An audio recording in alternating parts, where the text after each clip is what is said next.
सभी संतों की, सभी भक्तों की, आज के आनंद की, सकल हंस को बंदगी, साहेब बंदगी सतनाम। तो परमात्मा जैसा कि शब्द में ही अर्थ छुपा है, परमात्मा जैसे ही हम कहते हैं परमात्मा, तो हमारे सामने दो शब्दों का मेल हो जाता है। कौन कौन से दो शब्द? एक परम और एक आत्मा। इन दोनों शब्दों का मेल बनता है परम आत्मा। अब एक और है जिसे हम कहते हैं जीवात्मा। अब जीवात्मा कहते ही हमारे सामने फिर दो शब्द आ जाते हैं, एक जीव और एक आत्मा। अब एक और शब्द बनता है जिसको कहते हैं विश्वात्मा। उसको बोलते ही हमारे आगे दो शब्द फिर आ जाते हैं, एक विश्व और एक आत्मा। अब इन तीनों का भेद जो समझ जाता है उसके जीवन का कल्याण हो जाता है, और जो नहीं समझ पाता वो इसी भवसागर में गोते खाता है। तो हमारे सामने तीन वस्तुएं हो गई, एक जीवात्मा, एक विश्वात्मा और एक परम आत्मा। हम अभी किस अवस्था में बैठे हैं? हम अभी जीवात्मा की अवस्था में बैठे हैं। जीवात्मा मतलब सुख दुख भोगने वाला। किसी ने अच्छी अच्छी बात करी तो बड़े खुश हो गए, किसी ने थोड़ी सी गाली दे दी, किसी ने गलत बोल दिया, नाराज हो गए, किसी ने थोड़ा सा पैसा दे दिया, खुश हो गए, किसी ने पैसा लेके वापस नहीं किया, दुखी हो गए। ये जो अवस्था हमारी बनी, ये जीवात्मा की अवस्था है। और जीवात्मा अमर है, अविनाशी है। कहते हैं ना, ईश्वर अंश जीव अविनाशी।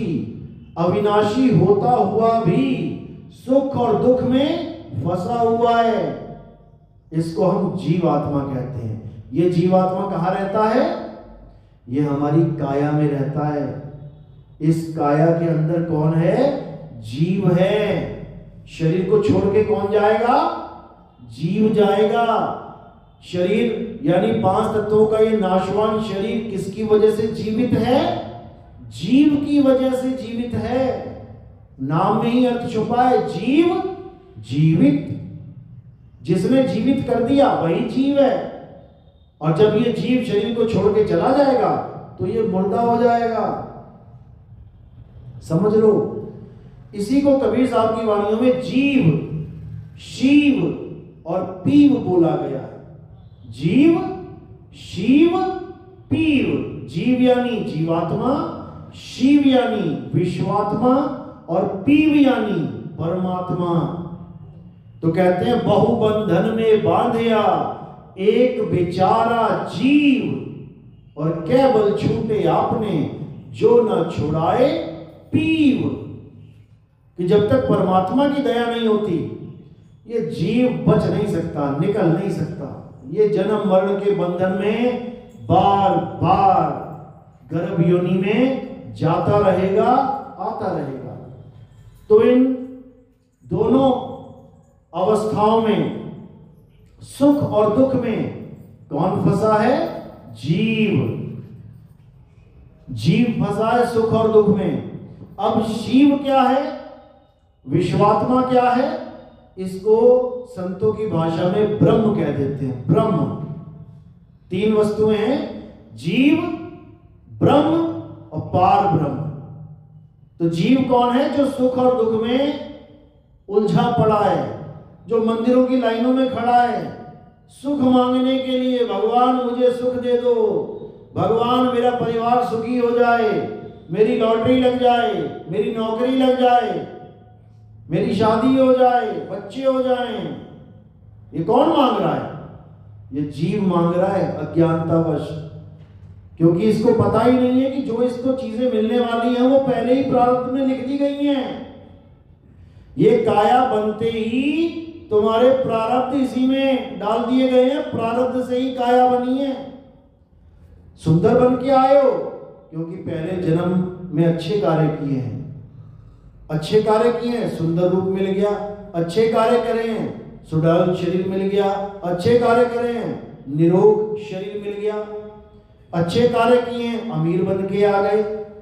अब बुरे किए हैं, लोगों को मारा है, लोगों को चिढ़ाया है, किसी के काले रंग पे खूब उसको चिढ़ाया है, खूब उसके ऊपर चुटकुले सुनाए हैं, तो फिर अब काला बन के आएगा, अब रंग काला मिलेगा।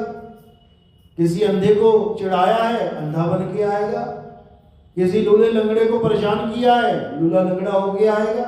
यानी जो करोगे सो भरोगे। ये जीवन में तुम्हारे दुख हैं, इसका मतलब कि तुम पाप कर्म करके आए हो, ये भुगतान भुगतना पड़ेगा। जीवन में खुशियां ही खुशियां हैं। 2-2 साल हो गए बीमारी नहीं हो रहे, 5-5 साल हो गए कोई दुख ही नहीं आया, इसका मतलब अच्छे कर्म करके आए हो, इसलिए थोड़े दिन के लिए सुखी हो, थोड़े ज्यादा सुखी हो बाकियों से, क्योंकि अच्छे काम किए हैं। और देखोगे कि जितने बड़े लोग हैं ये सब धर्म का काम ज्यादा करते हैं, ये खूब लंगर लगाते हैं। इनको पता है कि जो मैं आज जिस स्थिति में बैठा हूं ये मैं अपने कर्मों की वजह से बैठा हूं, और मुझे अगले जन्मों में भी कर्म सुधारने हैं, तो आज से बीज लगा दो। ब्रह्मा हमारी किस्मत नहीं लिखते, वो कलम ब्रह्मा के हाथ में है ही नहीं जिससे तुम्हारी किस्मत लिखी जाती है। वो कलम किसके हाथ में है? तुम्हारे हाथ में है। जो करोगे सो भरोगे। यानी ब्रह्मा भी नहीं बदल सकते तुम्हारी किस्मत। अगर तुमने घोर पाप कर्म किए हैं तो तुम्हारे किस्मत में घोर दुख आने वाला है, चाहे तुम किसी भी लाइन में खड़े हो जाओ। देखो पाप काटने गए थे लोग, कौन जाता है कुंभ नहाने? डॉक्टर के पास कौन जाता है? आप लोग सत्संग में आए, रास्ते में कितने डॉक्टरों की दुकानें पड़ी, घुसे क्या उसमें? क्या आप किसी डॉक्टर के पास गए? रास्ते में 50 डॉक्टर कवर करके आए होगे तुम, लेकिन किसी भी दुकान में नहीं गए, किसी क्लिनिक में नहीं गए डॉक्टर की। क्यों? क्योंकि तुम्हें कोई बीमारी नहीं है, शरीर बिल्कुल फिट है। और जब बीमारी हो जाएगी तो क्या करोगे? ढूंढते ढूंढते जाओगे, मेडिकल स्टोर में पूछते हुए जाओगे, भैया ये बीमारी है, अच्छा डॉक्टर बताओ यार कहां जाए। समझो, तो कुंभ नहाने कौन जाता है? जिसको पता है कि मैं पापी हूं, जिसको पता है कि मैंने पाप किए हैं। बेटा 144 साल बाद मौका मिला है, सारे पाप धो ले, नहीं तो हालत खराब हो जाएगी। अब जहां पापियों की भीड़ हो जाती है वहां क्या होता है?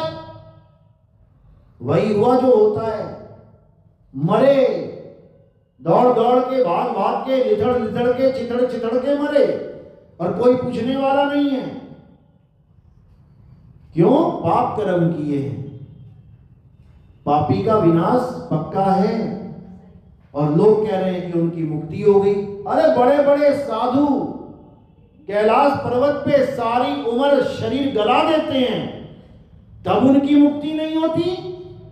और बाबा लोग अपना पिंडा छुड़ाने के लिए कह रहे हैं कि जो नीचे कुचल के मर गए गंगा नदी के किनारे, उनकी मुक्ति हो गई। भैया ऐसी मुक्ति होती है, तुम भी ले लो मुक्ति आके, ऐसे मुक्ति नहीं होती। इसको दर्दनाक मौत कहते हैं। दर्दनाक मौत क्यों मिली? क्योंकि किसी ना किसी को दर्दनाक मौत दी होगी, किसी ना किसी की गर्दन काटी होगी तो तुम्हारी भी कटेगी, किसी की टांगें तोड़ी होगी तुम्हारी भी टूटेंगी, किसी के तीर मारा होगा तुम्हारे भी लगेगा। भगवान राम ने मारा कि नहीं मारा? भगवान राम ने किसके तीर नहीं मारा ये बता दो? सारे राक्षसों को तीर से ही तो मारा, लेकिन बाली के जो तीर मारा तो उसने श्राप दे दिया। रावण ने श्राप दे दिया। और भी मारे, मारीच मारा, उसने श्राप नहीं दिया। बाली ने श्राप दिया। क्यों? क्योंकि तीर मारना कोई बुरी बात नहीं है। क्यों? क्योंकि everything is fair in love and war. वहां पे वॉर चल रही है, वहां वॉर चल रही है। तीर मारोगे नहीं तो क्या तीर खाओगे? इसलिए जब जंग होती है तब गोली चलाना, बम चलाना कोई अपराध नहीं होता। नहीं तो सबसे बड़े पापी कौन होंगे? जो हमारे बॉर्डर पे खड़े हैं, हमारे फौजी भाई। सबसे ज्यादा गोलियां यही मारते हैं इंसानों के। फिर तो वो ब्रह्म हत्यारे हो गए। लेकिन नहीं, वो अपना धर्म निभा रहे हैं। वो युद्ध में गोली मार रहे हैं। पहले तीर चलते थे, आज गोली चल रही है। लेकिन बाली ने श्राप क्यों दे दिया भाई?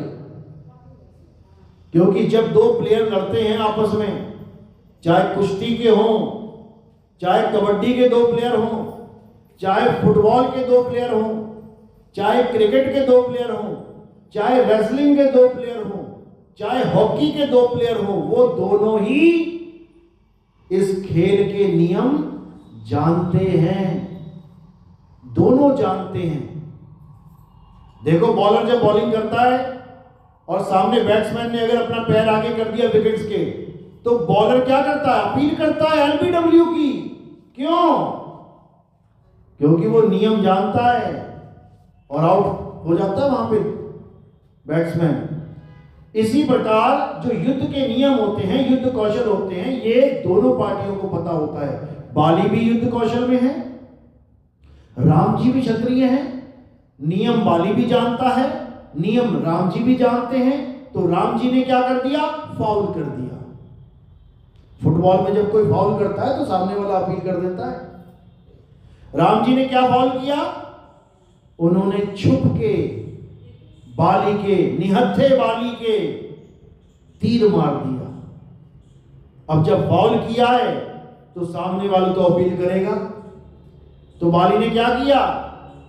बाली ने उसी वक्त बोला कि हे राम, ये तुमने छल किया है, ये क्षत्रिय धर्म नहीं है, ये क्षत्रिय मर्यादा नहीं है, तुम मर्यादा पुरुषोत्तम होके मर्यादा भंग कर चुके हो, अब इसका तुम्हें परिणाम भुगतना पड़ेगा। हे राम, जैसे तुमने मेरा छल से वध किया है, ऐसे ही मैं भी तुम्हारा वध करूंगा।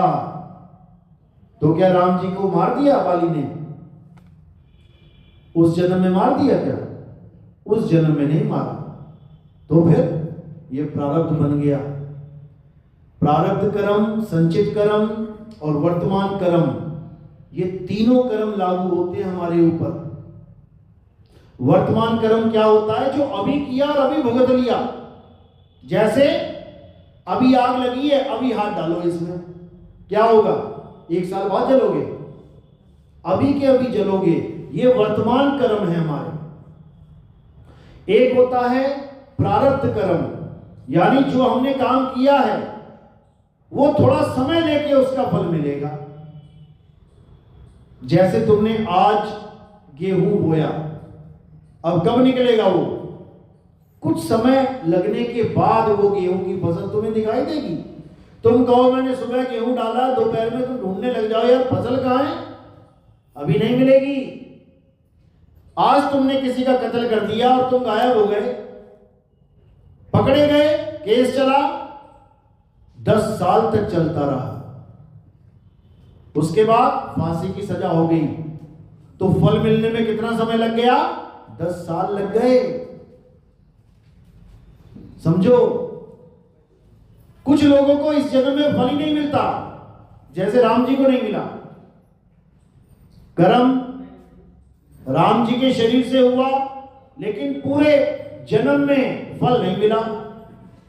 अब क्या होगा? अब अगला जन्म आएगा, जब राम जी अगले जन्म में कृष्ण जी बन के आए, वो फल तब मिला। कैसे मिला? उनके पैर में तीर मारा गया। किसके द्वारा? उसी बाली के द्वारा। उसी बाली के द्वारा तीर मारा गया, यानी संचित कर्म पीछा नहीं छोड़े। अब नहीं तो अगली बार सही। और एक होते हैं, ये प्रारब्ध कर्म थे, एक होते हैं संचित कर्म। संचित कर्म क्या होते हैं? जो तुम्हारा जन्मों जन्म पीछा नहीं छोड़ते, जिसकी वजह से तुम्हारा जन्म मरण कभी खत्म ही नहीं हो सकता। अब उन संचित कर्म को खत्म करने का एक ही तरीका है, प्रारब्ध भी भोग लोगे, वर्तमान भी भोग लोगे, लेकिन संचित कर्म नहीं भोग सकते। ये कर्म तुम्हारा पीछा जन्मों जन्म नहीं छोड़ेंगे, क्योंकि ये संचित किए हुए हैं। माया ने इन कर्मों को संचित कर रखा है, इमरजेंसी में देती है ये। जब तुम भक्ति करके अपने कर्म काट लेते हो और तुम्हें लगता है कि अब तो मेरे सारे कर्म कट गए, उसके बाद ये लेके आती है, फिर एक जन्म दे देती है, फिर कर्म में फंस जाते हो। अब ये तीनों प्रकार के कर्म कब कट सकते हैं? जब हम अपने आत्म स्वरूप को जान जाएं, केवल तभी कटेंगे, नहीं तो नहीं कटेंगे। आत्म स्वरूप को जान जाए का मतलब क्या है? हम अभी जीव अवस्था में हैं, जीवात्मा। अब अगली अवस्था है ब्रह्म यानी शिव यानी विश्वात्मा। यानी जब जीव भक्ति करता है तब वो ही ब्रह्म अवस्था को प्राप्त हो जाता है, जिसको हम कहते हैं अहम ब्रह्मस्मि, मैं ही ब्रह्म हूं, जिसको हम कहते थे शिवोहम शिवोहम, यानी मैं ही शिव हूं। अब ये जो अवस्था बनती है, ये किस अवस्था को कहते हैं? ये साकार से ऊपर निराकार अवस्था को कहते हैं। जीव अवस्था किस अवस्था में रहता है? साकार अवस्था में। आदमी, औरत, बच्चा, बूढ़ा, ये अपने आप को शरीर मानता है। मैं जवान हूं, अरे मैं बूढ़ा हो रहा हूं, अरे मेरे झुर्रियां पड़ गई, ये मेरे मेरे मेरे करता रहता है। समझ लो, ये अपने आप को काया मान बैठा है। डॉक्टर साहब मुझे कुछ नहीं दिखाई दे रहा, ये नहीं बोलेगा मेरी आंख को कुछ नहीं दिखाई दे रहा। डॉक्टर साहब मुझे कुछ सुनाई नहीं दे रहा, ये नहीं बोलेगा मेरे कान को कुछ सुनाई नहीं दे रहा। डॉक्टर साहब मेरे पेट में दर्द है, ये नहीं बोलेगा मेरी काया में जो पेट है उस काया में दर्द है। वो मेरा मेरा मेरा यानी सब कुछ अपना मान बैठा है, ये शरीर को अपना मान बैठा है, ये साकार में उलझा पड़ा है। इससे ऊपर निराकार ब्रह्म अवस्था, इसमें क्या होता है? इसमें काया से परे आप अपने आप को निराकार समझने लग जाते हो। जितने भी बाबा लोग, जैसे निरंकारी बाबा या राधा स्वामी बाबा या हमारे वेदों के ज्ञाता आर्य समाजी, ये सब निराकार की साधना करते हैं, यानी ये ब्रह्म को ही परमात्मा मानते हैं, ये ब्रह्म को ही सर्वे सर्वा मानते हैं। ये ब्रह्म से ऊपर की बात नहीं करते। ये तुम्हें ब्रह्म लीन, ये तुम्हें ब्रह्म स्थित, ये तुम्हें ब्रह्म ज्ञानी बनाने में लगे रहते हैं। लेकिन कबीर साहब इस ब्रह्म से आगे की बात करते हैं। बीजक में कबीर साहब ने बोला, अरे ब्रह्म बड़ा की जहां से आया और वेद बड़ा की जिन निर्माया, ई मन बड़ा की जेहि मन माना और राम बड़ा की राम ही जाना। इन 4 लाइनों में अगर आप सार ढूंढोगे तो हर चीज समझ में आएगी। ब्रह्म बड़ा की जहां से आया, ब्रह्म का मतलब होता है सृष्टि करता। लोग कहते हैं भगवान ने सृष्टि बनाई और कहां चला गया? कण कण में विद्यमान हो गया। जब सृष्टि नहीं बनाई थी तब कहां विद्यमान था? आज हम देखते हैं हमारे पापा ने मकान बनाया और हम उसमें पैदा हुए तो हम सोचने लग जाते हैं यही मेरा घर है। लेकिन पापा से पूछो, पापा जब ये मकान नहीं बना था तब आप कहां रहते थे? तब वो तुम्हें बताएंगे कि कहां हमारा गांव था। इसी प्रकार कबीर साहब इस ब्रह्म से आगे की बात कर रहे हैं कि ये ब्रह्म कहां से आया, ये 3 लोक का मालिक कहां से आया? जब 3 लोक नहीं था तब ये कहां रहता था? अरे ब्रह्म बड़ा की जहां से आया और वेद बड़ा की जिन निर्माया। आज वेद की, ग्रंथों की पूजा चल रही है, ग्रंथों को महान मानते हैं। कबीर साहब कह रहे हैं, अरे वेद बड़ा की जिन निर्माया। तुम वेदों को महान मान रहे हो, सोचो वो कितना महान है जिसने वेदों को लिख दिया। उसने अपनी 100% बुद्धि में से 5-10% बुद्धि लगा के वेद रच दिए। सोचो 90-95% बुद्धि अभी और बाकी है। सोचो क्या क्या लिख देगा वो। तुम अपने जीवन में कोई ग्रंथ लिखो तो इसका मतलब ये नहीं कि तुमने 100% बुद्धि यूज कर ली उसमें। कुछ बुद्धि तुमने यूज की है। तो सोचो तुम्हारे पास और कितना खजाना भरपूर है। तो कह रहे हैं कौन है जिसने वेद लिखे हैं उसको जानो। किसने लिखे वेद? अब किसी ऋषि का नाम मत ले लेना। वेद किसने लिखे हैं, ये ग्रंथ कौन लिखता है, ये मंदिर मस्जिद कौन बनाता है, ये मूर्तियां कौन बनाता है, ये मंत्र कौन बनाता है, ये अक्षर कौन बनाता है, ये मकान दुकान कौन बनाता है? आत्मा। ये आत्मा बनाती है। किसके द्वारा? इस काया के द्वारा। ये ग्रंथ काया के द्वारा लिखे गए, हाथ से लिखे गए, दिमाग लगा के। ये मंदिर हाथ से बनाए गए शरीर के द्वारा। ये मस्जिद, ये गुरुद्वारे, ये मूर्तियां, ये मंत्र, ये जंतर, ये सब काया का खेल है, लेकिन आत्मा की ताकत से चल रहा है। तो कह रहे ब्रह्म बड़ा की जहां से आया, अरे वेद बड़ा की जिन निर्माया, ई मन बड़ा कि जेहि मन माना, और राम बड़ा की राम ही जाना। कहते ये मन बड़ा, कहते मन बड़ा बलवान है, मन कंट्रोल नहीं हो सकता, मन तो बहुत बड़ा शैतान है। कहते ई मन बड़ा कि जेहि मन माना। इस मन को बड़ा बोलूं जो भाग रहा है पल पल, या उस मन को बोलूं जो स्थिर हो चुका है? कौन से मन को बड़ा बोलूं? ई मन बड़ा कि जेहि मन माना, और राम बड़ा कि राम ही जाना। आज किसी को पूछो सबसे बड़ा नाम कौन सा है, कहते हैं राम नाम सत्य है। राम जी का नाम सबसे बड़ा नाम है। तो कबीर साहब कह रहे राम बड़ा कि राम ही जाना। वो राम बड़ा है जो दो अक्षर लिखे गए हैं रा और मां, या वो बड़ा है जिसने उसे लिखा है, जिसने उसको जाना है कि मैं क्या लिख रहा हूं। एक इंसान लिखता है रा और मां क्योंकि वो जान रहा है कि मैं क्या लिख रहा हूं, लेकिन जो लिखा जा रहा है वो नहीं जानता कि मैं क्या हूं। नहीं तो पूछ के दिखाओ किसी नाम से, दीवारों पे लिखे हुए हैं, इनसे पूछो अक्षरों से क्या लिखा हुआ है, तेरा क्या नाम है? वो राम का नाम बता नहीं पाएगा तुम्हें कि मैं राम हूं। तो वो राम बड़ा नहीं है जो लिखा गया है। बड़ा कौन है? राम बड़ा कि राम ही जाना। जिसने ये जाना कि राम लिखा है या श्याम लिखा है या क्या लिखा है, वो बड़ा है। और वो कौन है? आत्मा। सारा खेल आत्मा का है, लेकिन हम आत्म तत्व को ना जानने के कारण काया में उलझे हुए हैं। आज सारे योग जितने भी करवाए जा रहे हैं, किस लिए करवाए जा रहे हैं? इस काया को ठीक रखने के लिए। आज सारी दुकानें जितनी भी लगी हुई हैं, पूरी मार्केट चले जाओ, किस चीज की दुकानें हैं ये? किसकी सेवा की दुकानें हैं? ये सब शारीरिक सेवा की दुकानें हैं। कपड़े ले लो, लिपस्टिक बिंदी ले लो, कुछ भी ले लो, हीटर ले लो, गीजर ले लो, सोने की दुकान पे चले जाओ, कहीं किसी भी दुकान में घुस जाओ, केवल शरीरों के लिए बनी है ये दुकानें, केवल शरीरों के लिए। सारा खेल शरीरों का है, सारा मोह शरीरों से है। और जितना मर्जी सजा लेना, जितना मर्जी ठीक कर लेना, जितना मर्जी योगा कर लेना, जितना मर्जी प्राणायाम कर लेना, क्या होगा अंत में? ये शरीर मिट्टी हो जाएगा।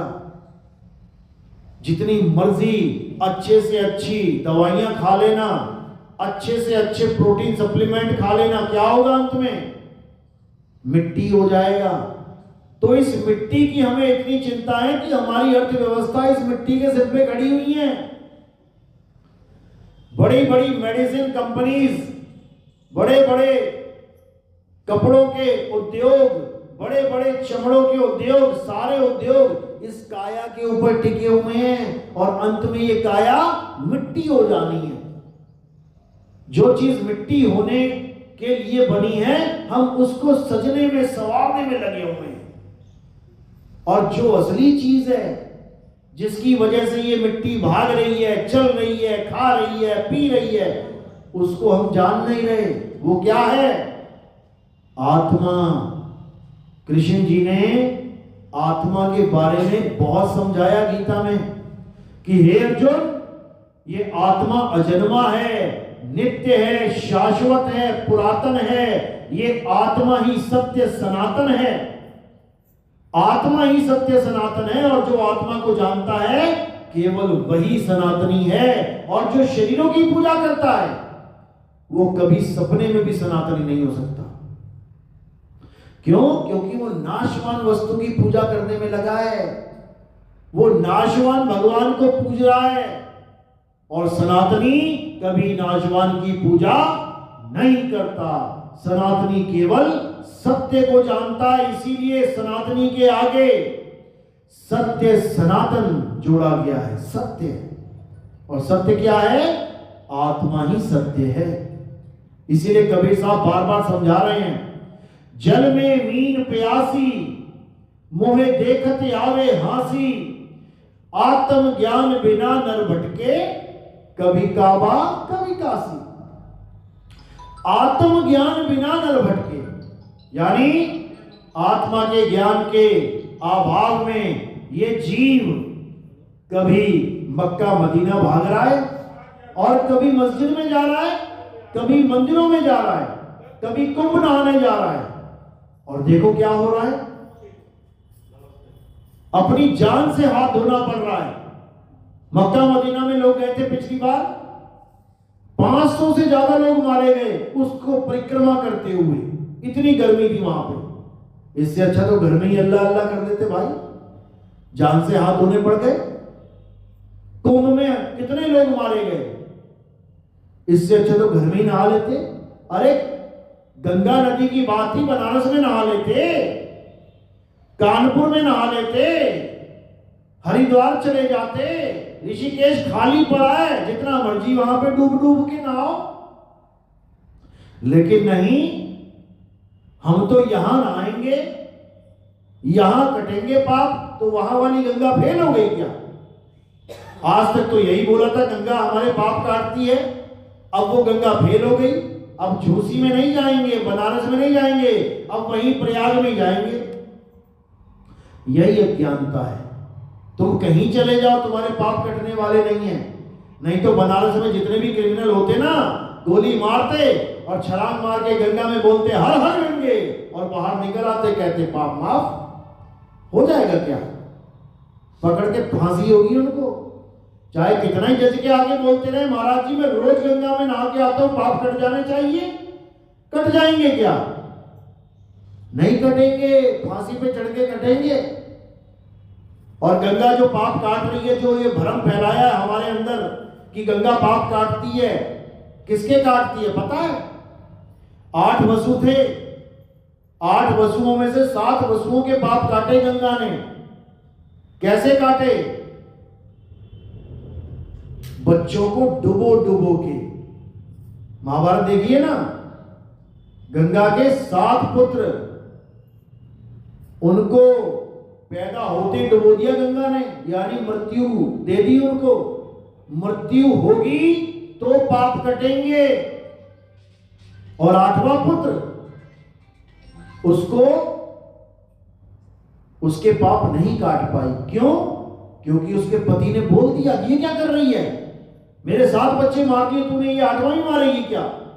क्योंकि शादी करने से पहले गंगा ने कहा था कि जो मैं करूंगी रोकना मत, तब शादी करूंगी मैं तुमसे।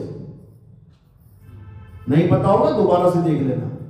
तो गंगा पाप उसके काटती है जिसको वो डुबो के मारती है, और जिसको डुबो के नहीं मार पाई वो 1000 बार गंगा में स्नान कर ले, पाप नहीं कट सकते।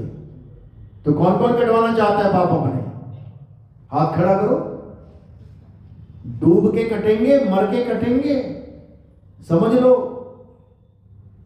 समझ लो, ये भ्रम फैला रखा है गंगा पाप काटती है। कोई पाप नहीं करते गंगा से। नहीं तो भीष्म पितामह उसका पुत्र है, सगा पुत्र। तुम्हारी तो दूर की नानी भी नहीं लगती वो, कि तुम्हारी दूर की नानी लगती है तो चलो ठीक है, मेरा दोता है, मेरा पोता है, काट देगी। उसका सगा पुत्र था, उसके पाप नहीं काट पाई। कैसे कटे उसके पाप?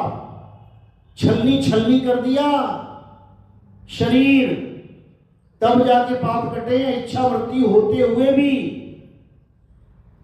मरने से नहीं बचा। इच्छा मृत्यु थी ना कि जब मैं चाहूंगा मरूंगा, ना इच्छा करता आज तक जी जाता, लेकिन ऐसी हालत कर दी कि जीने की इच्छा ही खत्म कर दी उसकी। जी बेटा क्या जिएगा, तीरों की शैया पे लटका दिया, कर इच्छा जरा जीवन का। यही घमंड में जीता था वो, इसीलिए अपने गुरु से भी झगड़ा करके बैठ गया कि मेरा गुरु भी मुझे नहीं मार सकता। क्यों? क्योंकि इच्छा मृत्यु है। लेकिन नादान ये नहीं समझ पाया कि जिस कृष्ण को तू माथा टेक रहा है, प्रभु प्रभु कर रहा है, वो गुरु भी उसी का रूप है।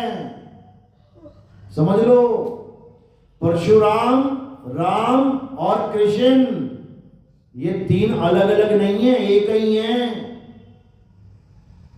तो ऐसे लोगों का ऐसे ही अंत होता है। तो कहने का मतलब ये है कि जब हम ब्रह्म अवस्था में आ जाते हैं तब हम सृष्टि के रचयिता हो जाते हैं, रचयिता। और हम क्या करते हैं? हम अपने किए हुए कर्म का ही भुगतान करते हैं। जीव अवस्था में आके ब्रह्म ही जीव अवस्था में आता है। ब्रह्म क्या करता है? सृष्टि की रचना करता है। कैसी करता है? जैसे कर्म किए होते हैं वैसे ही करता है। यह है सृष्टि। ये ब्रह्म सृष्टि की रचना करता है। कैसे करता है? पूरी ईमानदारी के साथ वैसे ही करता है जैसा इसने नियम बनाया है। जो करोगे सो भरोगे। और फिर यही ब्रह्म जीव बन के आके खेलता खाता दुख पाता और दुख देता है, फिर ब्रह्म अवस्था में जाके फिर सृष्टि बना देता है। तो जीव से ब्रह्म, ब्रह्म से जीव, जीव से ब्रह्म, ब्रह्म से जीव, लगातार ये संसार ऐसे ही चलता है। अब अगर इससे निकलना चाहते हो तो एक स्थान और है। वो क्या है? जीव ब्रह्म से परे पार ब्रह्म। जीव शिव से परे पीव। ये जो अवस्था है इसको मुक्त अवस्था कहते हैं, मुक्ति कहते हैं। कबीर साहब समझा रहे हैं, जीव शिव सब प्रगटे, वह ठाकुर वह दास। शिव ठाकुर बन के बैठा हुआ है और जीव दास बन के बैठा हुआ है। जीव शिव सब प्रगटे, वह ठाकुर वह दास, कबीर और जाने नहीं, एक राम नाम की आस। यानी कबीर जीव और शिव को नहीं मानता, कबीर पीव की बात करता है। पीव ही बंधन काट सकता है। पीव अवस्था में जाके ही तुम्हारी मुक्ति हो सकती है। तो कबीर साहब बीजेपी में फिर समझा रहे हैं, अरे बहुबंधन में बांधिया एक बेचारा जीव, और केवल छूटे आपने जो न छुड़ाए पीव। यानी वो परमात्मा जब तक नहीं चाहेगा तुम्हें वो अवस्था प्राप्त नहीं हो सकती। वो अवस्था कब मिलती है? जब परमात्मा स्वयं इस जीव को ज्ञान देने आते हैं और जीव से पीव होने का ज्ञान देके जाते हैं। जो शिव अवस्था ब्रह्म अवस्था है उसको बायपास कर दिया जाता है, वहां नहीं पहुंचाया जाता। जीव से सीधे पीव का ज्ञान मिलता है। तो कहते कोटि तो ब्रह्मा भये और कोटि भये ईश, साहिब तेरी बंदगी से ये जीव हुए जगदीश। यानी ऐसी बंदगी मिलेगी, ऐसी भक्ति मिलेगी कि तुम सीधे जीवात्मा से परमात्मा हो जाओगे, ब्रह्म ज्ञान में नहीं आओगे। ये जितने ब्रह्मलीन स्वामी बैठे हुए हैं ना, 1008 ब्रह्मलीन स्वामी, ये सब वापस आएंगे। ये ब्रह्मलोक में चले गए हैं, कुछ समय के लिए सुख भोगेंगे, फिर वापस आएंगे इसी जगत में दुख भोगने के लिए। तो सबसे बड़ी अवस्था क्या है? ये आत्म अवस्था है, जिसे शुद्ध चैतन्य स्वरूप आत्म अवस्था कहते हैं, जिसे परम आत्म अवस्था कहते हैं। तो ये अवस्था तब मिलती है जीव को जब उसके जीवन में सतगुरु आता है। और वो क्या करता है? वो उस हर चीज से किनारे कर देता है जो उसे ब्रह्म अवस्था में लेके जा रही है। ब्रह्म अवस्था में जाने के क्या साधन हैं? जैसे आप अष्टांग योग करते हैं, अष्टांग योग ब्रह्म अवस्था को प्राप्त करने का सबसे बड़ा साधन है। अष्टांग योग, जो अष्टांग योग सिद्ध हो गया वो 101% ब्रह्म अवस्था को प्राप्त करेगा। तो जब सतगुरु आते हैं तो इस अष्टांग योग को किनारे कर देते हैं, नहीं जाना इसमें। और क्या है? जप, जो मंत्र जाप है, मंत्र जपने के बाद क्या होता है? ब्रह्म अवस्था का ज्ञान होता है। ये मंत्रों को किनारे कर देते हैं, छोड़ सारे मंत्र। और क्या है? श्वासों का अजपा जाप, जो श्वासों में सोहम सोहम सोहम जो ये ध्वनि हो रही है, जो श्वासों का अजपा जाप है, इसमें जो चला जाता है वो भी ब्रह्म अवस्था को प्राप्त करता है। सतगुरु इसको भी किनारे कर देते हैं, छोड़। साहिब कहते हैं जो जन होंगे जौहरी और रतन लेंगे बिलगाए, अरे सोहंग सोहंग जपी मुआ मिथ्या जन्म गवाए। ये जन्म मिथ्या में चला जाएगा तुम्हारा। ये सोहंग सोहंग भी नहीं करना है। और क्या है? कानों में उंगली डाल के अनहद नाद को सुनना, तरह तरह की आवाजें, कभी शंख की, कभी घंटे की, कभी वीणा की, कभी मृदंग की, कभी बांसुरी की, तरह तरह की आवाजें आएंगी। साहिब इसको भी किनारा कर देते हैं, छोड़ इसको। क्या कहते हैं? अनहद बाजा जमका थाना, पांचों तत्व करें घमसाना।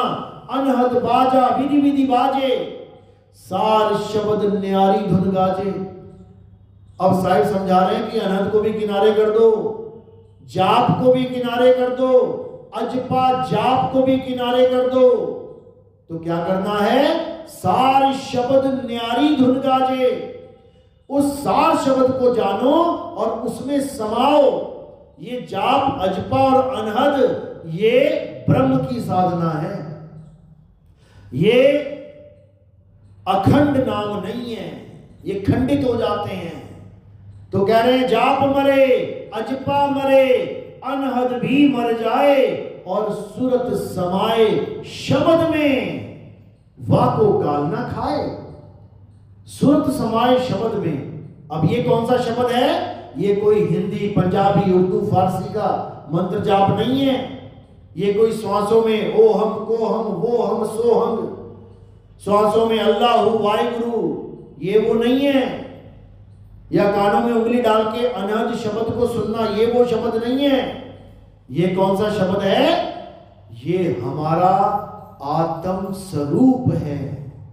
हमारा आत्म स्वरूप एक नकली स्वरूप है जिसको हम रूप कहते हैं, कि इसका रूप देखो कितना सुंदर है। रूप और स्वरूप, इन दोनों में जमीन आसमान का अंतर है। जो रूप है वो नाशवान होता है और जो स्वरूप है वो अविनाशी होता है।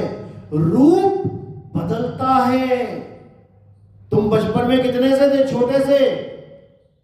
5 साल बाद फोटो खींच लेना, दोनों मैच करना, कितनी अलग होगी। 5 साल बाद फिर फोटो खींच के मैच करना, 5 साल बाद फिर करना, 5 साल बाद फिर करना।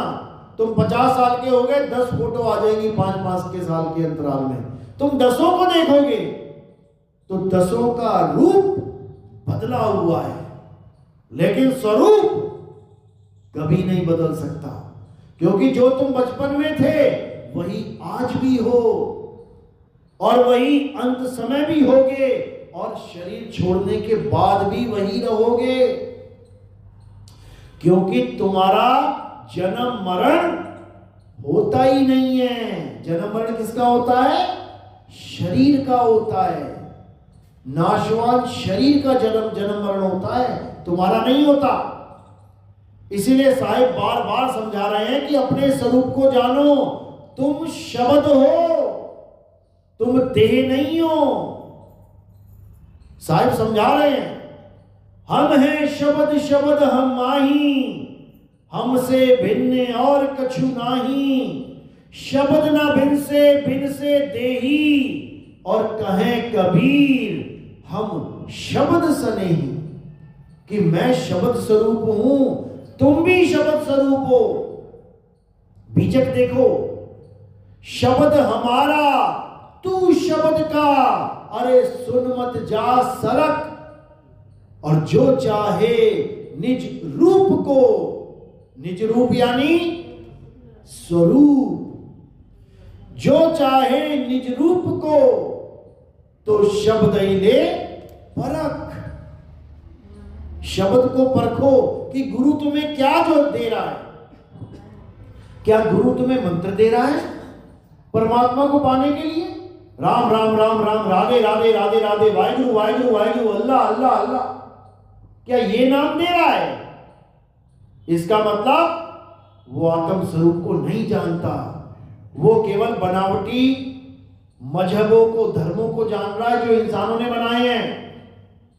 जब आदि मानव था इस दुनिया में, तो आदि मानव कौन से धर्म में था? टोपी पहनता था या पगड़ी पहनता था या गले में क्रॉस पहनता था या यहूदी था? क्या था वो? आदि मानव किसी धर्म में नहीं था, वो एक जानवर की तरह जीवन जीता था। जैसे गाय, बैल, बकरा, हाथी, घोड़ा, कौन से धर्म के हैं ये हिंदू हैं, मुसलमान हैं, सिख हैं, ईसाई हैं, क्या है ये?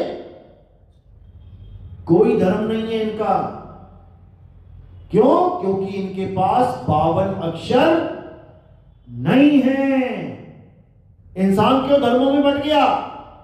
क्योंकि इसके पास 52 अक्षर हैं। कौन से 52 अक्षर?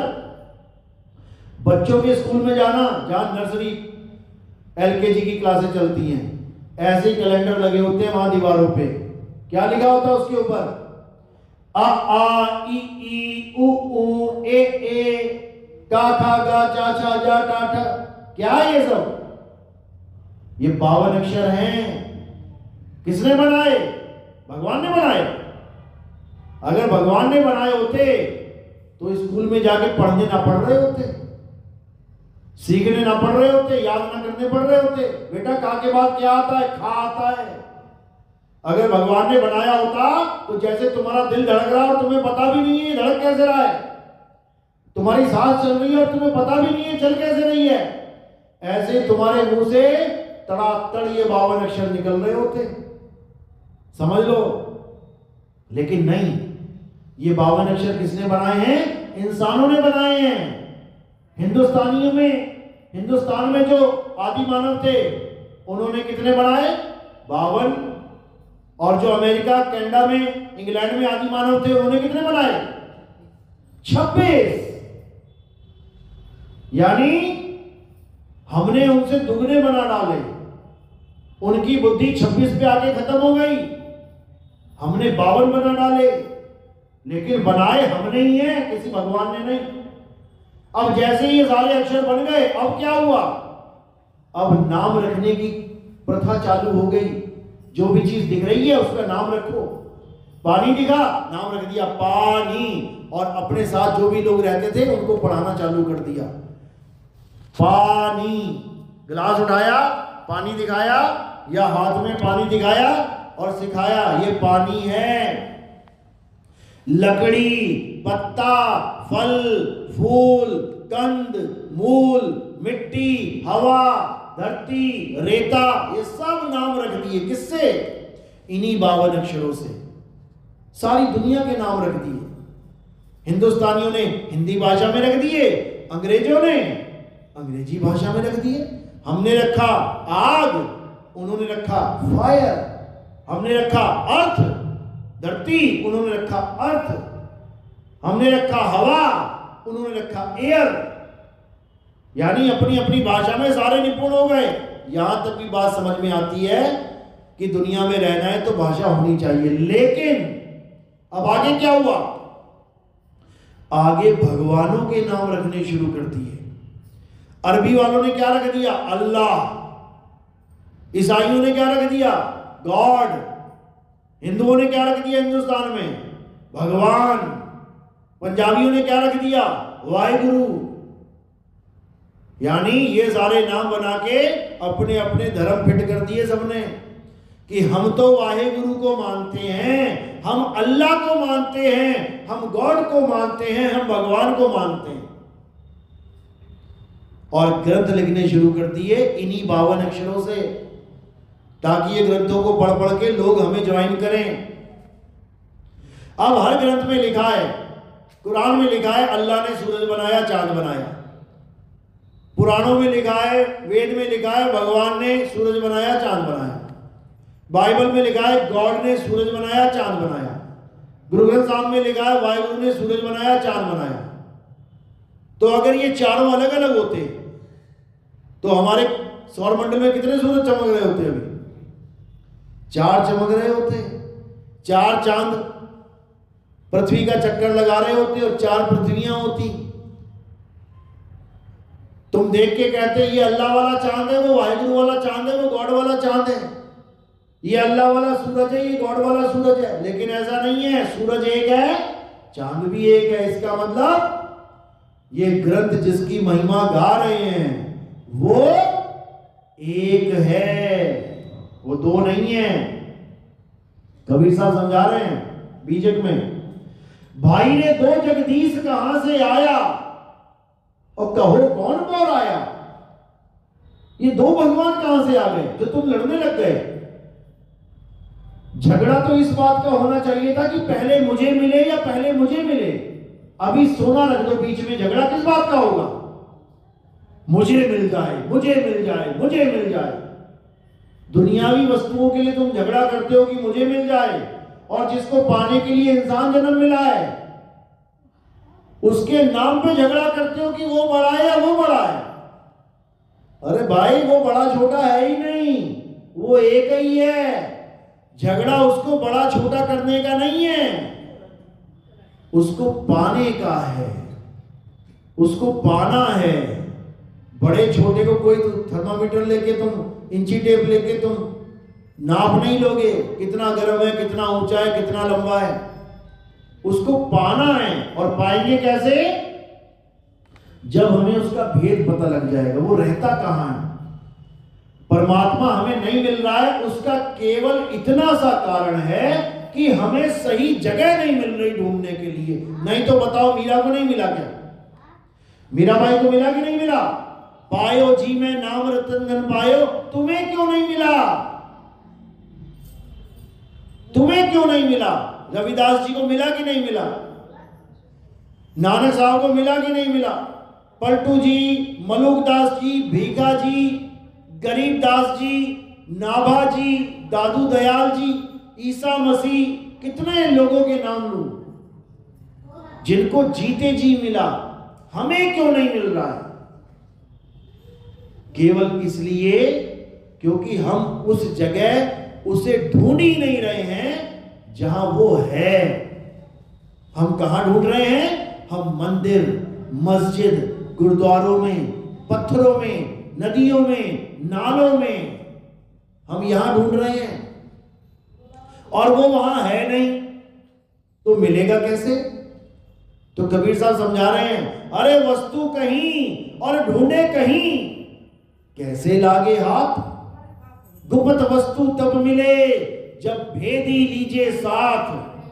अरे भेदी लीना साथ में दीनी वस्तु लखाए, और कोटि जन्म का पंथ था पल में पहुंचा जाए। कहते एक पल में तुम्हें परमात्मा मिलेगा, बिल्कुल मिलेगा। कब? जब तुम्हें पता हो वो है कहां, तभी तो उसको ढूंढोगे। तो उसका ज्ञान एक पल में ही होता है। जैसे जनक जी ने कहा कि मैं घोड़े के रकाब में पैर रखूं, उससे पहले मुझे ज्ञान हो जाना चाहिए। तो ऐसा गुरु मिला, घोड़े पे भी चढ़ने का मौका नहीं दिया, उससे पहले ज्ञान करवा दिया उनको।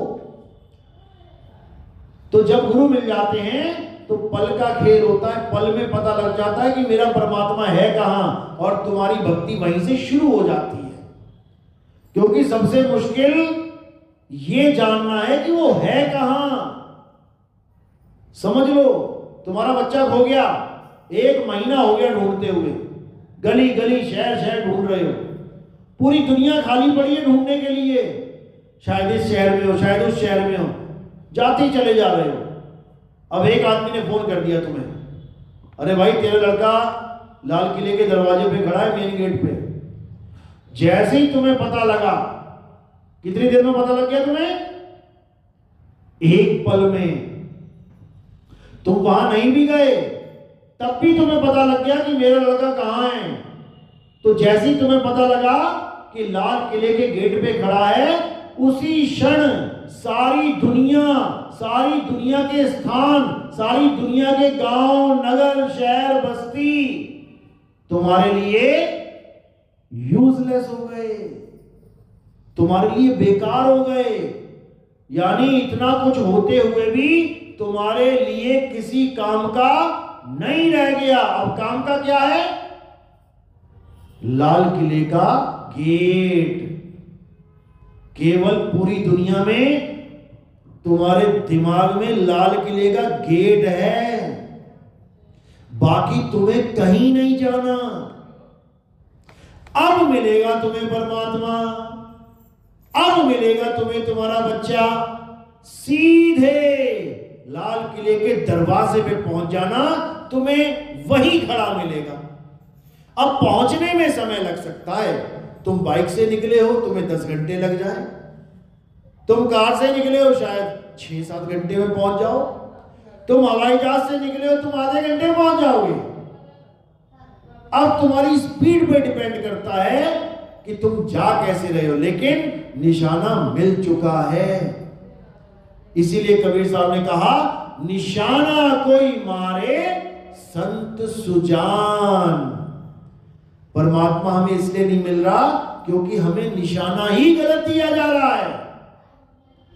हमें लाल किले को छोड़ के सारी दुनिया में घुमाया जा रहा है, इसीलिए परमात्मा नहीं मिल रहा है। अर्जुन को जब तीर मारने के लिए बोला, क्यों बोला? क्योंकि अर्जुन को पूरी चिड़िया में से केवल चिड़िया की आंख दिखाई दे रही थी, तो गुरु ने कहा पक्का निशाना लगेगा। इसी प्रकार जब तुम्हें निशाना साधने वाला गुरु मिल जाए, साधो क्यों बोलते हैं? कहत कबीर सुनो भाई साधो। साधो का मतलब ये नहीं थाली लेके जाओ मंदिर में पूजा करो, गंगा नदी में छलांगे मारो, या पर्वत पे चढ़ जाओ, या पर्वत के चक्कर काटो। ये वृंदावन में जितने अज्ञानी गुरु बैठे हुए हैं, ये सब चक्कर काट रहे हैं पहाड़ों के, क्योंकि इनको साधना पता ही नहीं है कि होती क्या है। ये नाम जपने को साधना मान बैठे हैं। यानी बच्चा खो गया तो ये लोग कह रहे हैं बस बच्चा बच्चा जपो बेटा, बच्चा मिल जाएगा। लगे हुए हैं बच्चा बच्चा बच्चा बच्चा, सारी उम्र बच्चा बच्चा जपते रहना, जब तक बच्चे का भेद बताने वाला गुरु नहीं मिल गया कि बच्चा कहां है, तब तक वो मिलने वाला नहीं है। सारा जीवन बर्बाद कर लोगे। इसीलिए कबीर साहब ने बोला कि मोको कहां ढूंढे रे बंदे, मैं तो तेरे पास में, ना मंदिर में, ना मस्जिद में, ना काबे कैलाश में। इसको दिमाग से निकाल दो। ये मंदिर, मस्जिद, गुरुद्वारे इंसानों ने बनाए हैं। कईयों ने तो अवैध निर्माण कर रखे हैं। जमीनें हड़पने के लिए मंदिर बना दी हैं, जमीनें हड़पने के लिए मजारे बना दी हैं, जमीनें हड़पने के लिए गुरुद्वारे बन गए हैं। समझ लो, ना मंदिर में, ना मस्जिद में, ना काबे कैलाश में, ना मैं जप में। ये राधे राधे राधे करके आज ज्ञानी पुरुष बने हुए हैं सारे, ये महाज्ञानी हैं। ये राम राम अल्लाह अल्लाह करके ये आत्मज्ञानी बन गए, सब अज्ञानी हैं। ये साहिब समझा रहे, नाम है जप में, कुछ भी जपने की जरूरत नहीं है। नाम है तप में, तपस्या करने की जरूरत नहीं है। ना एकांत निवास में, घर बार छोड़ के जंगलों में जाके एकांत में रह के पत्ते खाने की जरूरत नहीं है। नाम है जप में, नाम है तप में, ना एकांत निवास में। अरे खोजी होए तुरंत मिल जाऊं, एक पल की तलाश में। और कहे कबीर सुनो भाई साधो, मैं तो हूं विश्वास में, कि जब तुम्हें गुरु मिलेगा और तुम्हें साधना देगा। साधना का मतलब जैसे हम निशाना साधते हैं। जब वो मिलेगा तब सारा खेल सुलझ जाएगा, तब समझ में आएगा कि भक्ति होती क्या है और मैं करता क्या रहा। तो पहले परमात्मा को ढूंढने से पहले ये जानो कि वो कहां कहां नहीं है। अगर तुम्हें ये पता लग गया वो कहां कहां नहीं है, तो समझ लो कि तुम्हें 99% ज्ञान हो गया इस दुनिया में। अब 1% जो बचा है वो ये बताने में लग जाएगा कि परमात्मा है कहां, क्योंकि 99% जगह पे वस्तु नहीं है, 1% पे वस्तु है। कोई भी वस्तु ले लो, तुम एक छोटी सी सुई यहां पे गद्दे में लगा दो, दबा दो अंदर तक, ऊपर से चादर रख दो। अब तुम पूछो किसी से जो नया नया बाहर से आए, ढूंढ सुई कहां है, सारा कमरा छान मारेगा, वो सुई नहीं मिलेगी जब तक उसे कोई बताने वाला ना मिल जाए कि वो कहां पे है। और बताने वाला मिल गया तो 99% जगह दिमाग से निकल जाएगी, छोड़ दे। और जो 1% है वो कहां है, वो ये है। तो इसी को साहिब बोल रहे हैं कि अगर ऐसा कोई गुरु मिल रहा है जो तुम्हें मंत्र देता है जपने के लिए, छोड़ दे, तेरा जीवन बर्बाद कर देगा वो। ये राम राम करवा के, ये राधे राधे करवा के, ये अल्लाह अल्लाह करवा के, वाहिगुरु वाहिगुरु करवा के, ये कबीर कबीर करवा के, ये सतनाम सतनाम जपवा के, ये सब तेरा जन्म बर्बाद कर देंगे। छोड़ दे।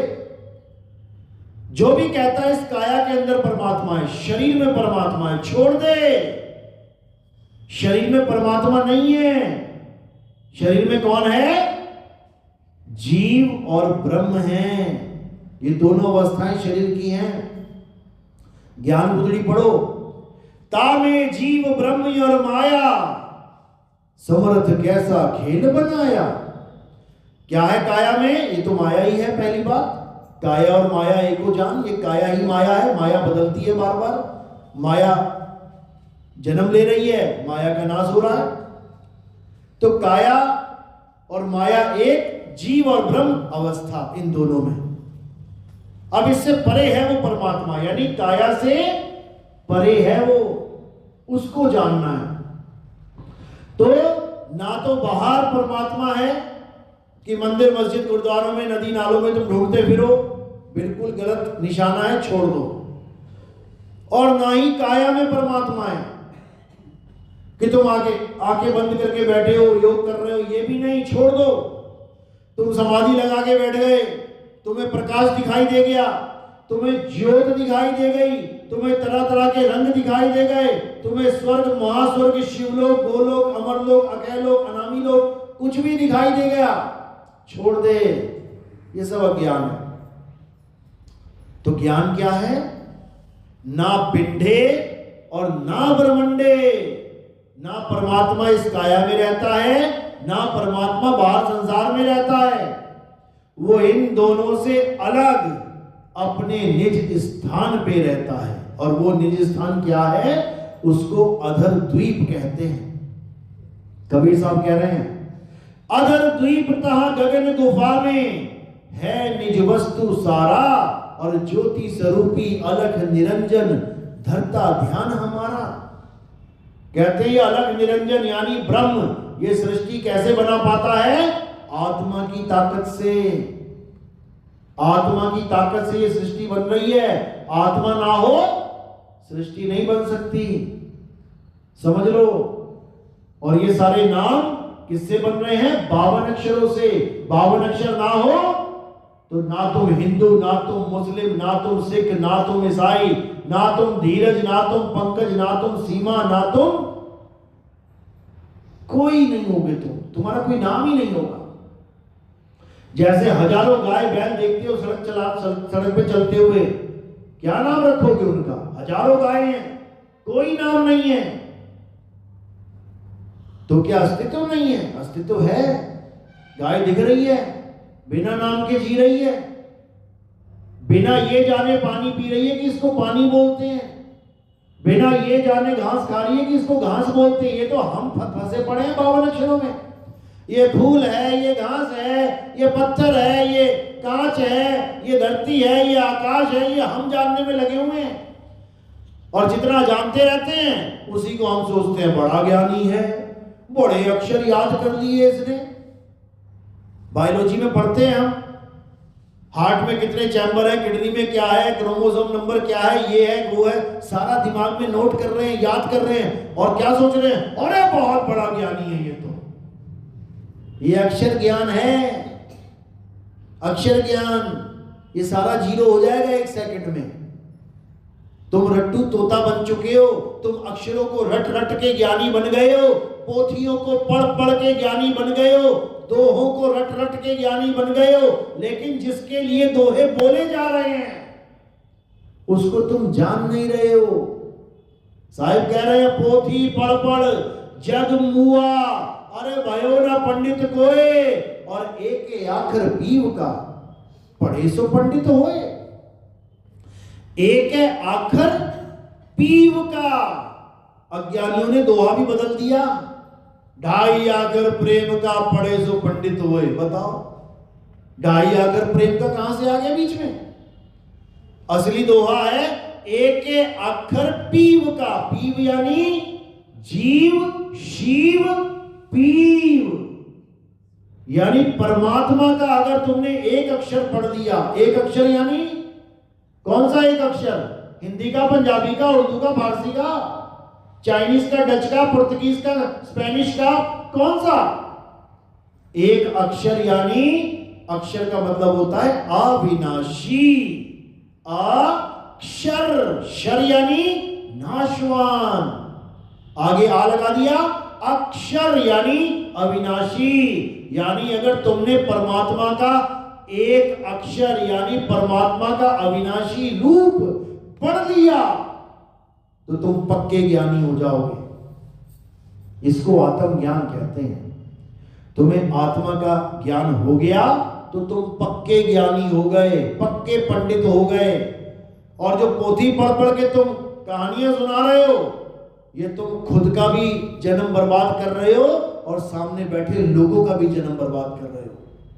इसका तुम्हें भुगतान भुगतना पड़ेगा, क्योंकि तुमने आत्म स्वरूप की जगह मंत्रों की साधना, जंत्रों की साधना, तंत्रों की साधना, पत्थर की पूजा, धरती में नदियां बह रही हैं उसकी पूजा, इन नाशवान पूजाओं में लगा दिया पोथियां पढ़ पढ़ के। इसका तुम्हें हर्जाना भुगतना पड़ेगा। और क्या भुगतेंगे? उन गुरुआ लोगों के लिए क्या बोला? कह रहे झूठा गुरु अजगर बना और 1,84 जाए, सारी संगत चींटी बनी, तोड़ तोड़ के खाए। उन गुरुओं को अजगर बनाया जाएगा। ये जितने तुम्हें दिखाई दे रहे हैं ना, करोड़ करोड़ की ऑडी में, करोड़ करोड़ की BMW में घूम रहे हैं, राम राम कृष्ण कृष्ण बोल बोल के पैसा इकट्ठा कर रहे हैं, इनको अजगर की जून मिलेंगी। और जितनी संगत पीछे लगा रखी है ये सब काट काट के खाएंगे कि तुमने मेरा जन्म बर्बाद कर दिया। मनुष्य चोला 84 लाख जन्म के बाद एक बार ये जन्म मिला था। आत्मा को जानने के लिए तुमने पत्थर की पूजा करवा के जन्म बर्बाद करवा दिया। समझ लो, साहिब समझा रहे हैं, अरे पाथर पूजे हरि मिले तो मैं पूजू पहाड़, और वासे ये चाकी भली जो पीस खाए संसार। समझ लो, रसगुल्ले की पूरी ट्रे भरी पड़ी है, कौन सा वाला उठाओगे? सबसे छोटा वाला या सबसे बड़ा वाला? पता है कौन सा उठाओगे? अगर पसंदीदा है तो सबसे बड़ा उठाओगे, और शुगर है तो सबसे छोटा उठाओगे। तो यहां कह रहे हैं पाथर पूजे तो हरि मिले। अगर पत्थर पूजने से हरि मिल जाए तो मैं पूजू पहाड़, तुम्हें छोटा सा हरि मिलेगा पत्थर जितना, मुझे पहाड़ जितना हरि मिल जाएगा। वहां से ये चाकी भली जो पीस खाए संसार। कहते पत्थर ही पूजना है भाई तो चक्की की पूजा करो। क्यों? क्योंकि मंदिर वाला पत्थर केवल एक धर्म वाला इंसान पूजेगा। कौन? जो हिंदू धर्म में है। और जो चाकी है इसको कौन पूज रहा है? इसको हिंदू, मुस्लिम, सिख, ईसाई सारे पूज रहे हैं। किसी गांव में एक चक्की लगी हो ना, देखना वहां कौन आएंगे। हिंदू भी वहीं खड़ा होगा, भैया मेरा वाला पीस देना पहले। मुल्ला जी भी वहीं खड़ा होगा, ईसाई भी वहीं बोरा लेके खड़ा होगा, सिख भी वहीं खड़ा होगा। क्यों? इस पत्थर से चारों का काम चल रहा है। तो कह रहे हैं अगर पत्थर की पूजा करनी है तो चाकी की पूजा कर, जो पीस खाए संसार इस दुनिया में, चाहे कोई भगवान को मानता है चाहे नहीं मानता है। बिना पत्थर के, बिना चक्की के उसका काम चलने वाला नहीं है। तो अगर भगवान ही पूजना है पत्थर के रूप में तो चक्की को पूज लो, कल्याण हो जाएगा। लेकिन हमें समझ में नहीं आती ये बात। हमें वही जो दिमाग में डाल दिया गया बचपन से कि ये राम जी हैं, ये कृष्ण जी, ये हनुमान जी हैं, और हम विश्वास करके बैठ गए। विश्वास तो किया हमने, अच्छी बात है, विश्वास किया, लेकिन विश्वास करके भी नहीं कर पाए। कैसे? जैसे तुम अपने घर के सामने, गेट के सामने मंदिर लगा लो, उसमें राम जी, कृष्ण जी, हनुमान जी सारे खड़े कर दो। अब तुम्हें एक हफ्ते के लिए जाना है कहीं टूर पे, तो क्या तुम अपना घर भगवान के हवाले छोड़ के जा सकते हो? बिना दरवाजा लगाए, बिना ताला लगाए तुम जा सकते हो घर छोड़ के? नहीं जा सकते हो। तुम्हें भगवान की मूर्तियों पे भरोसा नहीं है, पूजा तुम वही कर रहे हो कि ये भगवान जी हैं, मांग मन्नतें वही रहे हो, भगवान जी सुख देना, खुशियां देना, ये देना, वो देना, लेकिन तुम अपने भगवान के भरोसे अपना मकान छोड़ के नहीं जा सकते। किसके भरोसे छोड़ के जा रहे हो? लिंक लॉक्स, ताला लगा के 3 बार खींच के, अब ठीक है, अब जाओगे बिंदास। समझ लो, क्योंकि तुम्हारा दिल अंदर से गवाही देगा कि भगवान रक्षा नहीं कर सकते मेरे मकान की। समझ लो, समझ लो, करके देख लेना। दरवाजा खुला छोड़ के जाना, तुम्हारे प्राण रहेंगे गले में अटके कि अरे यार कुछ नहीं मिलने वाला घर में, भगवान होते हुए भी। समझ लो, अगर भगवान मंदिरों में, पत्थरों में रहते तो सोमनाथ का मंदिर 6 बार तोड़ा गया और 17 बार लूटा गया। कोई एक आदमी दिखा दो मुझे पूरे भारत में जिसके यहां 17 बार चोरी हुई हो। 1 बार हो जाएगी, 2 बार हो जाएगी, 3, 4, 5 बार हो जाएगी, 6ठी बार में वो एकदम होशियार हो जाएगा। सीसीटीवी कैमरा लगाएगा, कुत्ते रखेगा, कोई वॉचमैन रखेगा कि मेरे यहां चोरी अब नहीं होनी चाहिए। लेकिन वहां पर भगवान बैठे हुए हैं, 17 बार चोरी हो गई। और मुझे तो ये कोई बता दे, जब 1 बार पूरा खाली कर दिया गया, लूट के ले गए, पूरा मंदिर खाली किया होगा ना जब लूट के लेके गए, तो दूसरी बार कौन चोरी करने आएगा वहां पे? जब खाली कर दिया, ये हॉल खाली पड़ा है, यहां पर ना कोई बेड है, ना कोई सोने की मूर्ति है, ना कोई चांदी, मानो कि ये पूरा भरा पड़ा था। चोर आए, सारा लूट के ले गए, अब खाली पड़ा है। अब दोबारा कौन आएगा लूटने? अब इसको दोबारा कौन आएगा लूटने जब खाली पड़ा है? क्यों आए लूटने? क्योंकि कुछ लोगों ने दोबारा भर दिया माल, उसमें दोबारा से ये सब डाल दिया। चोरों ने कहा बड़े बेवकूफ लोग हैं, एक बार तो हमने पूरा लूटा, दोबारा फिर भर दिया, फिर आके लूट के ले गए। अब दोबारा लूट के ले गए तो तीसरी बार क्यों आएंगे? क्योंकि उन लोगों ने दोबारा भर दिया, वो तीसरी बार लूट के ले गए, फिर चौथी बार भर दिया, चौथी बार लूट के ले गए, 5वीं बार भर दिया, 5वीं बार लूट के ले गए। उनको इतनी भी समझ में नहीं आई कि हम जितनी बार रखेंगे, अरे ये लूट के ले जाएंगे। कौन थे ये लोग पता है? जिन्होंने हमारी सोने की चिड़िया के सारे पंख नुचवा दिए। कौन थे ये लोग? मंदिर के पुजारी, जो सोने की मूर्तियां रखना तो जानते थे, लेकिन उनको बचाने के लिए लड़ना नहीं जानते थे। ले जाओ, हमारा थोड़ी नहीं है, जनता का है, ले जाओ। 17 बार लुटवा दिया मंदिर। सोचो 18वीं बार क्यों नहीं आए? क्यों नहीं आए? क्योंकि उसके बाद नहीं रखा, जनता जागरूक हो गई, जनता ने रखने ही नहीं दिया। उसके बाद सारा सिस्टम पत्थर का बनाया गया, पत्थर की मूर्तियां रखी गई, लाओ लूटो जाके। अब पत्थर कौन लूटेगा आके? नहीं तो 17 छोड़ो 17,000 बार लूटा जाता, वो थे ही लुटेरे। तो ये सब अज्ञानता है। भगवान ना तो पत्थर के हैं, ना सोने ना चांदी ना हीरे ना मोती के, ना ही अष्ट धातु के हैं। लोग सोचते हैं अष्ट धातु के भगवान बहुत बड़े होते हैं। अरे लुट जाते हैं, भगवान को उठा के ले जाते हैं लोग चोर, फिर पुलिस में कंप्लेंट करते फिरते हैं हमारे भगवान जी को चोर उठा के ले गए। बताओ, इंसान की प्रॉब्लम भगवान सुलझाएगी, भगवान की प्रॉब्लम इंसान सुलझाएगा? ये दिक्कत है, क्योंकि हमें अज्ञानता में डाला गया है। असल में परमात्मा का वास किसी पत्थर में, किसी मूर्ति में नहीं है। समझ लो, ये भगवान की मूर्ति है, इसको गिरा दिया, कितने सेकंड में उड़ जाएगी, कितने मिनट में उड़ जाएगी, कितने घंटे में उड़ जाएगी, कितने दिन में उड़ जाएगी, कितने हफ्ते में, कितने महीने में, कितने दशक में, कितने युगों में? कभी नहीं उठेगी। और एक बकरी के बच्चे को गिरा दिया ऐसे, कितनी देर में उड़ जाएगा? 2 सेकंड में उड़ जाएगा। फिर गिराओगे फिर उड़ जाएगा, फिर गिराओगे फिर उड़ जाएगा। क्यों? भगवान नहीं उठ पा रहे और बकरी का बच्चा उठ रहा है। कारण क्या है? आत्मा। इसमें आत्मा नहीं है, जड़ है ये। अब पंडित जी कहते हैं नहीं, इसमें प्राण डाले जाते हैं तब भगवान जीवित होते हैं। अच्छा, देखो कितना दिमाग लगाते हैं। आप देखोगे सड़क के किनारे बहुत सारे भगवानों की मूर्तियां पड़ी होती है, गणेश जी, महेश जी, दुर्गा जी, लेकिन तुम कभी नहीं देखोगे कि कोई वहां जाए और 100 रुपए चढ़ा दे या 500 रुपए चढ़ा दे। कभी नहीं देखोगे। पता क्यों नहीं देखोगे?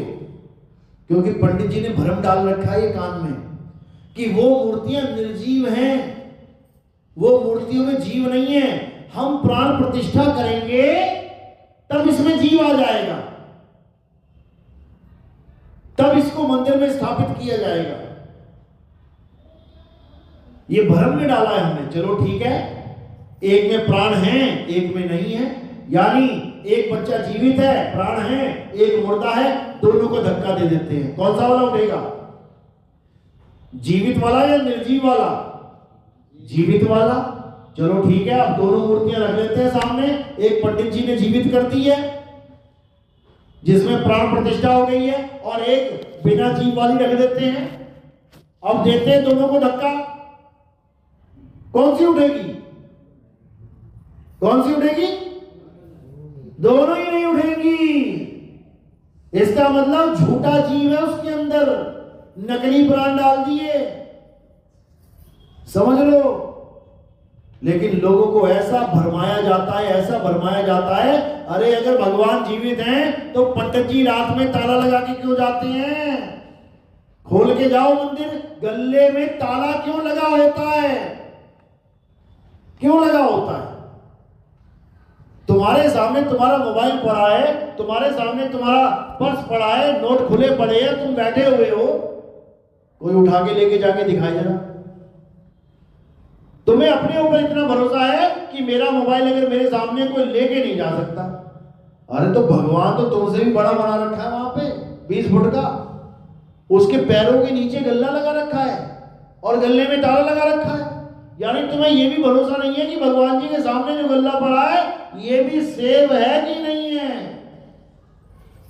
और बातें कर रहे हैं कलयुग में सतयुग आएगा, बातें कर रहे हैं सत्य सनातन धर्म की जय होगी। अरे तुम्हें अपने सनातन पे भरोसा नहीं है भाई, समझ लो। तो परमात्मा किसी पत्थर में, किसी मंदिर में नहीं रहता। परमात्मा कहां रहता है? तुझ में राम, मुझ में राम, सब में राम समाया, और सबसे कर लो प्रेम, जगत में कोई नहीं पराया। यहां रहता है राम। भजन तो गाते हैं, मेरे रोम रोम में बसने वाले राम। तो रोम कहां लगे हैं?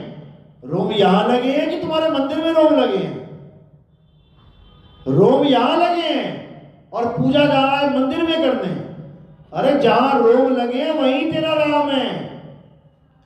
लेकिन समझ में नहीं आ रहा। तो ये तब समझ में आता है जब हमारे जीवन में कोई भेदी गुरु आ जाता है। समझ लो, तो भेदी गुरु आएगा तो दोनों अक्षरों का भेद समझा देगा। सोई गुरु पूरा कहावे, जो दो अक्षर का भेद बतावे, एक छुड़ावे एक लखावे, तब प्राणी निज घर को जावे। यानी दो प्रकार के अक्षरों का भेद पता लग जाए, एक ये 52 अक्षर इसको छुड़वा दे, और एक आदि अक्षर आत्मदेव उसका लखाव करवा दे, तब इस जीव का कल्याण हो जाता है। चलो, तो आज का सत्संग यही समाप्त करते हैं। और हमारा YouTube चैनल कहत कबीर सुनो भाई साधो नितिन दास, अगर आप ये टाइप करेंगे तो आपके सामने हमारा चैनल आ जाएगा। और आप अगर नितिन दास के सत्संग लिखेंगे तब भी सारे सत्संग सामने आ जाएंगे। एक एक करके सुनते जाओ, अपना विवेक बढ़ाते जाओ और अज्ञानता को खत्म करते जाओ, तब जाके तुम्हारा ये जन्म सफल होगा। इसीलिए मैं बार बार कहता हूं, ये बात जरासी नहीं तो 84, छोटी सी बात है, इतनी बड़ी बात नहीं है जितनी तुम समझ रहे हो कि परमात्मा को पाना बहुत मुश्किल है। कुछ नहीं है, सबसे सरल है, सहज है। बुल्ले शाह पूछता है अपने गुरु से, खेतों में जीरी लगा रहे थे, चावल इधर से उखाड़ के इधर, इधर से उखाड़ के इधर। तो बुल्ले शाह कहता है कि गुरुजी मैं रब को पाना चाहता हूं, क्या बहुत मुश्किल है? तो गुरु क्या कहता है, ओ बुल्लिया ओ रब दा की पाना, ऐथे पुटना ऐथे लाना। कहते हैं रब का क्या पाना, इधर से उखाड़ के इधर लगाना, मिल गया रब। यानी इस संसार से ध्यान हटा के ये 99% जो खाली जगह दिख रही है, इससे ध्यान हटा के केवल 1% पे, जहां पर वो वस्तु है वहां लगाना और काम बन जाएगा। बिल्कुल आसान। लेकिन ये मन इतना शातिर है कि ये हमें विश्वास ही नहीं होने देता। ये पत्थर पे विश्वास कर सकता है, ये नदियों पे विश्वास कर सकता है, ये हवन यज्ञ मंत्र पे विश्वास कर सकता है, लेकिन ये आत्मा पे विश्वास नहीं करने देता। बहुत शातिर है ये। आत्म ज्ञान पे आते ही ना इसकी हालत खराब हो जाती है, ये भ्रम में डालना शुरू कर देता है जीव को, और दोबारा से फिर तंत्र मंत्र जंतर में लेके आ जाता है। क्यों? क्योंकि अगर हम सब यहां से मुक्त हो गए तो इसका संसार खाली हो जाएगा। ये किसको बनाएगा? कुत्ता बिल्ली बकरा। ये शेरों का आहार किसको बनाएगा? घास थोड़ी नहीं खाएगा शेर, तुम्हें हमें ही बनाएगा हिरण बकरे। तो बचना है इस काल भगवान से, तो सत्य को जानो। बचना चाहो काल जाल से, छीनो शब्द हमारा, और कहें कबीर अमर कर राखू जो निज होए हमारा। तो सत्य को जानना है, असत्य को त्यागना है, यही हमारे जीवन का लक्ष्य होना चाहिए। तो इसी शब्दों के साथ मैं इस सत्संग पे विराम देता हूं। बोलिए परम पिता परमात्मा की, सतगुरु बंदी छोड़ कबीर साहिब की, सभी संतों की, सभी भक्तों की, आज के आनंद की, सकल हंस को बंद की। साहेब बंद की। सब नाम जो नाम दीक्षा लेने आए हैं, पहली दीक्षा प्रथम वाले ऊंचा करो हाथ जरा, 1 2 3। और दूसरी दीक्षा वाला तो नहीं कोई? चलो ठीक है। तो अब आपको आगे का प्रोग्राम बताएंगे। हमारे बीच में